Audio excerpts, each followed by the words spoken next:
On fait un virage, mais ça va vous permettre, honnêtement, je pense, de prendre les mêmes points. Je voulais qu'on traite rapidement BCE-Fed. Il y a une petite actualité sur la BCE. La BCE, hier, a choisi son vice-président, croate. Aujourd'hui, quand même, se dessine progressivement sur l'année 2026, je le disais en ouverture d'émission, une probable divergence dans la façon d'agir. Alors peut-être que de la Fed, cette divergence va venir de la contrainte politique. C'est la fin du mandat de Powell. Philippe, je vous voyais lever le sourcil par rapport à ça. Oui. Déjà, est-ce que vous avez déjà des grosses inquiétudes sur la Fed?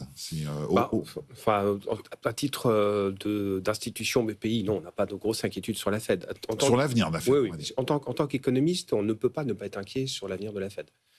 Même si, dans mon propos nuancé et rassuriste, j'ai lu la semaine dernière un certain nombre de papiers très intéressants sur le sujet pour dire que Trump était loin d'avoir pris le contrôle total et que notamment... Du board. Voilà, du board, et qu'il était possible que même Jérôme Powell, en fait, ne sera plus le président de la Fed, si j'ai bien compris, mais conserverait son mandat. Donc, bon. Il peut aller au-delà du mois de mai et conserver. Après, sur la divergence donc, pourquoi cette inquiétude? Parce que l'indépendance d'une banque centrale, c'est absolument fondamental. Dans n'importe quel pays, la crédibilité monétaire de la banque centrale, c'est le fondement de la politique économique. Ça, c'est quelque chose qu'on a mis du temps à comprendre en Europe, mais qu'on a instauré notamment grâce à la Banque centrale européenne et dont on peut vraiment se réjouir. Et notamment nous, les Français, qui avions probablement de mauvaises habitudes en matière de création monétaire.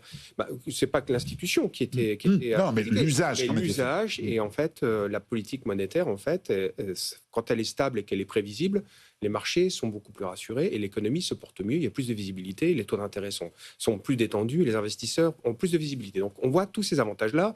Ce qui est terrible dans le cas de la Federal Reserve, c'est qu'en fait, elle gère la monnaie mondiale.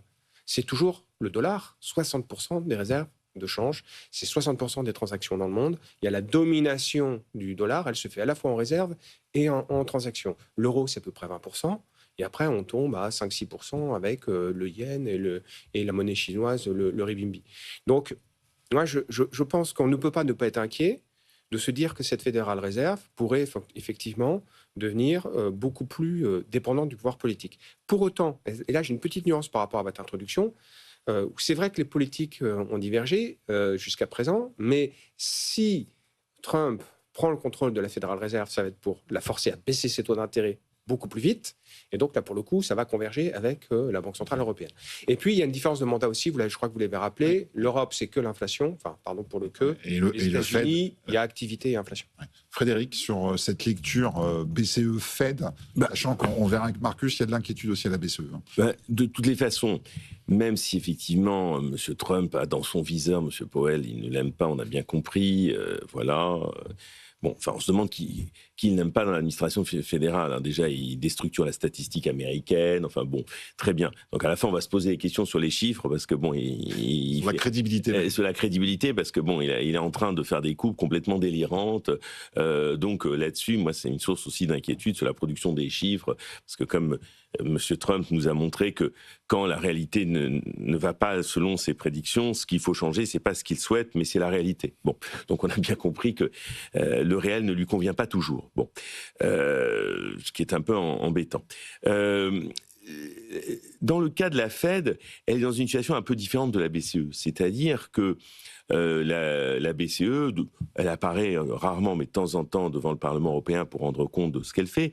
La présence du Congrès, avec ou sans comment dire, M. Trump, dans les rapports avec la Fed, est plus important. C'est-à-dire que n'oublierons jamais les hearings célèbres de M. Greenspan face au Congrès dans la suite de la crise de 2007, où on voit bien que c'est rugueux en face, hein, ça ne fait pas semblant. C'est moins soft, c'est plus soft version Parlement européen. Hein, donc la version Congrès américain, on n'est pas là pour rigoler, quoi. Hein, donc, on sent les tensions. On sent les tensions, et quand ils ont des trucs à dire, ils passent pas par 40 pains. J'adore les écouter parce que franchement, ils y vont à l'arme lourde, hein, pour rester dans la thématique de la défense. Hein. Donc ça, ce qui est certain. Oui, il y a un vent de panique parce qu'effectivement, c'était un consensus qui était l'indépendance des banques centrales. Là, on voit bien que M. Trump veut revenir là-dessus. Quant à la Banque centrale européenne, elle est face toujours à un problème au-delà de son mandat que l'on peut discuter. C'est ce dont on parlait tout à l'heure. c'est l'hétérogénéité des situations européennes. Et c'est tout le problème de ce qu'on a toujours dit, qui est ce qu'on appelle, pour le dire en anglais, one size fits all, c'est-à-dire une taille convient à tout le monde. C'est-à-dire qu'en gros, un taux d'intérêt, il est pour la zone euro, mais avec des conjonctures ou des situations très différentes, ce qui n'est jamais très simple à régler.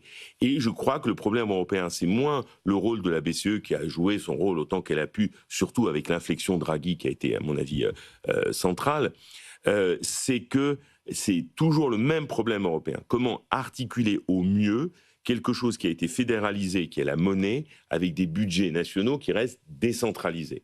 Et comment articuler les deux pour faire ce qu'on appelle un policy mix, une combinaison budgétaire monétaire qui soit satisfaisante. Ça, c'est effectivement très difficile, surtout qu'on a assisté en Europe à ce que j'appelle une monétarisation de la politique économique, c'est-à-dire que le pilier monétaire a pris beaucoup plus de place que le pilier budgétaire, parce qu'un haut niveau européen, de budget européen, au niveau global, il est faible, et au niveau national, les contraintes des finances publiques, on ne va pas revenir là-dessus, elles sont assez connues de tous et de toutes. Donc, surtout en France. Voilà, on ne va pas tirer sur l'ambulance, tout cela n'est pas utile, toujours pour rester dans un vocabulaire guerrier, militaire, en tant que tel. Donc, oui, on va assister des divergences.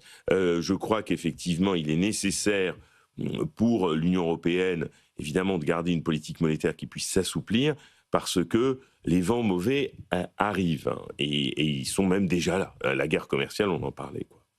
Marcus, rapidement, puisque malheureusement le temps file, sur la perception côté BCE, avec le siège en Allemagne, hein, quel pouls vous ressentez du côté de la BCE aujourd'hui? Écoutez, je suis certainement pas habilité à parler pour la BCE. Non, bien sûr. Simplement, oui. Parce que je fais partie du groupe qui critique cette institution, sa politique et ses personnages. Et le pari sur la monnaie unique n'est pas encore gagné.